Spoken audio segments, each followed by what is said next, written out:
The end of Oz, Chapter 8. I wasn't sure I heard her right. Dorothy's alive? But we dropped a whole palace on her. There's no way she could have survived that. We barely got out ourselves. Lang shrugged. She didn't have to survive it. The Gnome King was waiting all along for the right opportunity. He tunneled under the deadly desert into the Emerald Palace years ago. He knew exactly when the palace began to fall, and he got her out of there before you even cleared the castle walls. She's been in Ev for days. I didn't believe it. It wasn't possible. I hadn't meant to let Dorothy live. I just hadn't been able to kill her myself. I thought of Lulu's face after the Emerald Palace fell. When I told her I hadn't been able to bring myself to kill Dorothy, the way Lulu looked at me as though I'd personally betrayed her. And in a way I had. Killing Dorothy was why I'd been brought to Oz in the first place. It was the first, most important, and ultimately the only task I'd been given. It was why I'd trained so hard, learned magic, learned how to fight. I thought it was compassion that had made me leave Dorothy when the palace fell. But if Dorothy was still alive, it was more like failure.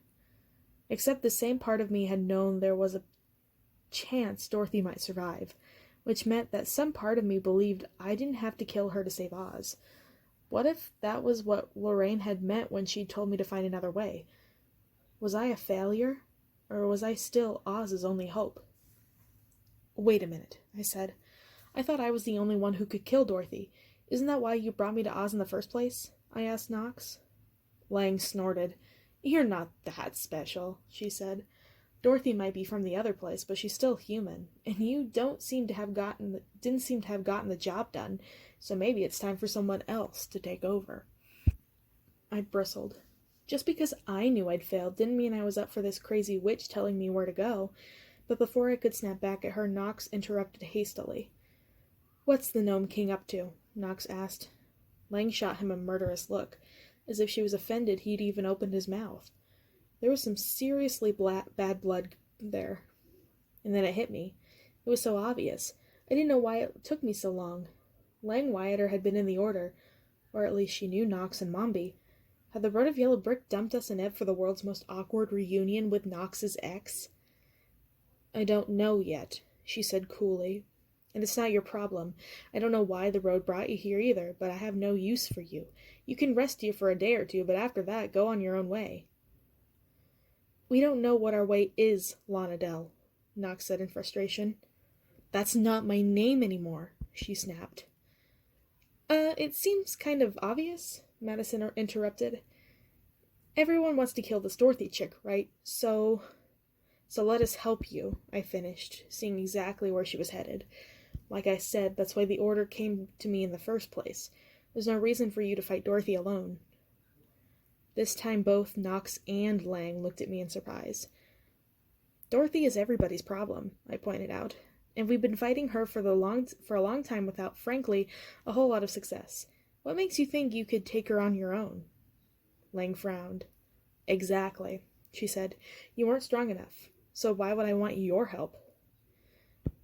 Now was definitely not the time to mention that I could have killed Dorothy, but hadn't been able to bring myself to do it. That being wicked was one thing, but it wasn't the same as being good. That no matter what Dorothy had done in the past, I hadn't been able to bring myself to murder her when she was defenseless. I remembered what I had felt like to stand over Dorothy in the cave underneath the Emerald Palace. She'd been vulnerable and weak. I'd been strong and powerful. I'd had the perfect opportunity to end it right then and there. She'd murdered hundreds of people, including plenty of people I cared about. She'd almost destroyed Oz with her insane quest for power, and I still couldn't bring myself to do it. And the truth was, I wasn't sure I could do it now. Because if I did, that would make me just like her. And if I killed her, would it really end there? What if Oz's magic warped me so much that I became just as evil as in her place? Knox had told me once that he wouldn't hesitate to kill me if I turned into a monster. But a lot had happened between us since then. If I did start to become a monster like Dorothy, corrupted by the magic of Oz, what if he couldn't bring himself to do it? What if deep down the only difference between me and Dorothy was that Oz's magic had twisted her into something unrecognizable? And I knew Dorothy had to be stopped, but whether that meant killing her or finding another way to defeat her. And I also knew there was no way Lang, whoever she was could do it on her own. She needed us, whether she liked it or not, and I was going to find a way to convince her, whatever it took. I looked up. Lang was staring at me as if she could read my mind. Suddenly, I really hoped she didn't have Gert's power to listen in on people's thoughts. "Guys," Madison piped up, "I'm pretty hungry over here. Can we lay off the conference and eat something?" "Of course, forgive me. I'm a terrible hostess," Lang said, not sounding very sorry at all. As soon as the words left her mouth, a massive, shiny black beetle the size of a cow scuttled into her room from a doorway I hadn't noticed, bearing an assortment of chairs, trays, and dishes, improperly balanced on its immense back. And that wasn't the weird part. The weird part was that its neck and body sprouted dozens of heads of different sizes and shapes.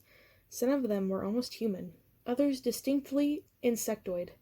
The human-like heads were various expressions. Some were smiling, revealing more than one row of teeth. The others were weeping or snarling with rage. Hundreds of beady black beetle eyes glittered at us from its insect heads. Its human-like mouths moved as though they were speaking, but no sound came out of their jaws. They worked noiselessly.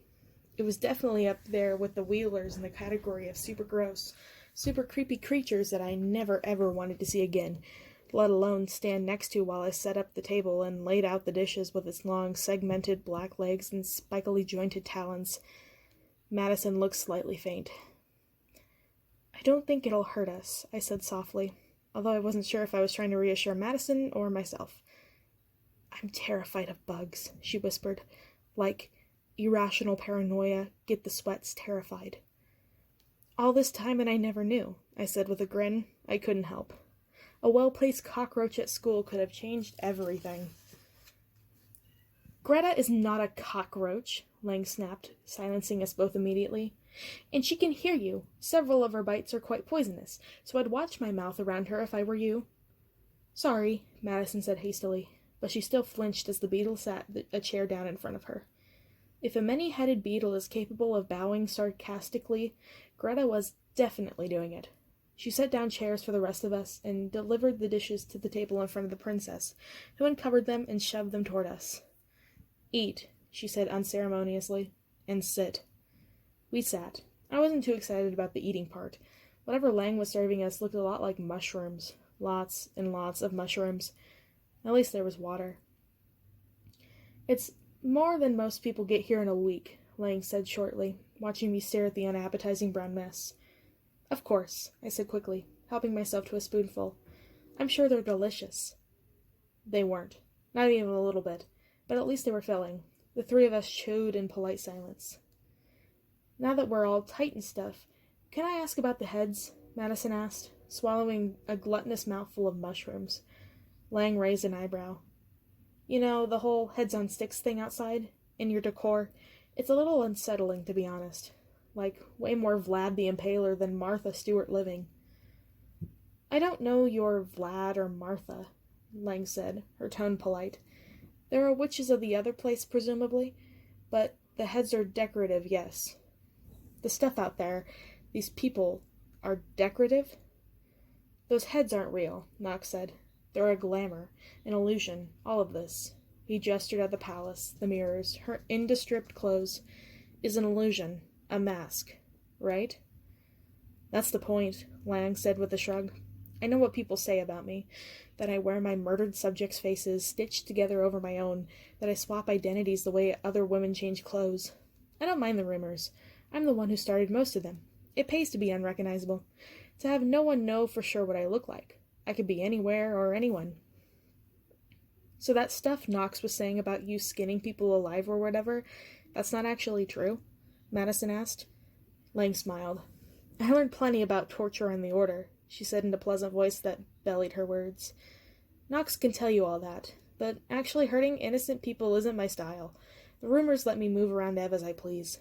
They keep the palace safe from the trespassers, along with the Wheelers. Even the Gnome King doesn't know how much of it's true and how much of it's embellishment. Skinning people alive is certainly his style." That shut Madison up pretty quickly. "And you and the Gnome King," Knox trailed off. I could guess at what he was about to say. How could she work for that monster? Especially if she's been in the Order? Lang glanced involuntarily at her silver bracelet, and now that I looked more closely, I could see that the pale skin of her wrist was circled in a web of silvery scars. "It's unbreakable," she said, following my look. "The Gnome King takes service contracts very seriously. I've tried to get it off with magic. Metal hammer, enchanted knives, half a dozen spells. He just laughed at me." She pulled the fabric of her robe away from her neck briefly, and I saw more scars knotted across her back, thick and painful looking. "Or sent me to the diggers to be whipped," she added matter-of-factly. "After a while it got easier to make him happy. I had a lot of practice lying." "But the Order sent you here to spy. How did you become his prisoner?" Nox said. "What happened?" The anger flashed through her green eyes. "The Order," she spat. "What did the Order ever do for me, Nox? The Order couldn't even take out Dorothy. I don't work for anyone. I do what the Gnome King asks in order to stay alive long enough to find a way to take him down. Him and Dorothy both." "It seems to be working for you," Nox said, indicating the lavish palace with a nod of his head. I wanted to kick him. It was obvious that whatever work she was doing for the Gnome King, she hated him. If he'd captured her when the Order sent her here and turned her into a slave, no wonder she hated the Order so much. Nox seemed dead set on antagonizing this girl, and I didn't understand why. That or he was just oblivious to the fact that anything he said to her was exactly the wrong thing. Which, knowing Nox, was just as likely. Fighting, he was good at. Tact, not so much. The Gnome King didn't buy me this place. I earned it. The few wealthy people in Ev pay a lot of money to gamble in my clubs. I thought I misheard her. "Your clubs? Like, nightclubs?" She shrugged. "No matter how poor people get, they have to drink, and gambling makes them feel like they have a chance to make their lives better. It's a public service of sorts, and it's also put me close to the action. There's not a lot to do in Ev. Everyone who's anyone comes to my clubs, and I pay attention to what comes out of their mouths. That's the work I do for the Gnome King. The work I do for myself." She let that trail off, leaving us to digest her words. "You cheat people and steal information from them for a really evil guy who's magically keeping you a permanent prisoner?" I countered. "It's an exchange. I give them a place to forget their troubles for a while. Ev is a dangerous, violent place, but inside the walls of my club, my patrons are safe. I guarantee it. That's a huge piece of why they do so well. And no one's dumb enough to talk real politics within my walls. They know who I work for. I get just enough information to feed the Gnome King useful tidbits to keep him satisfied. The rest of my intel I keep for myself."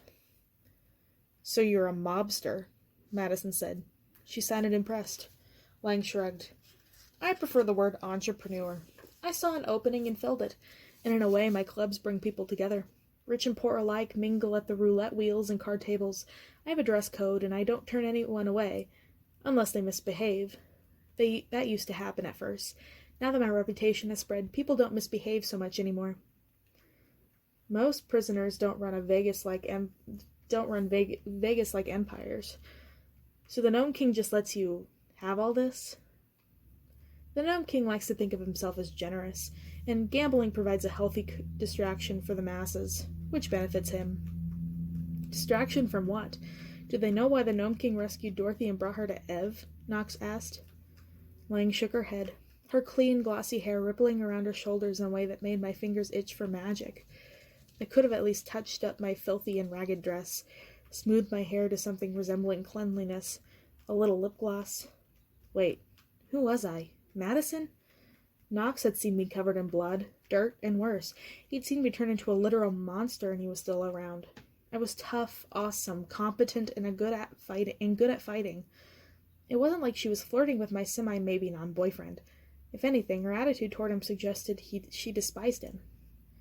But then I thought of that line from Romeo and Juliet that our sophomore year English teacher had drummed into our heads. "My only love sprang from my only hate." You had to feel strongly enough about someone in the first place to hate them. Was this what jealousy felt like? Sort of like being sick to your stomach all the time? I never had a reason to be jealous before.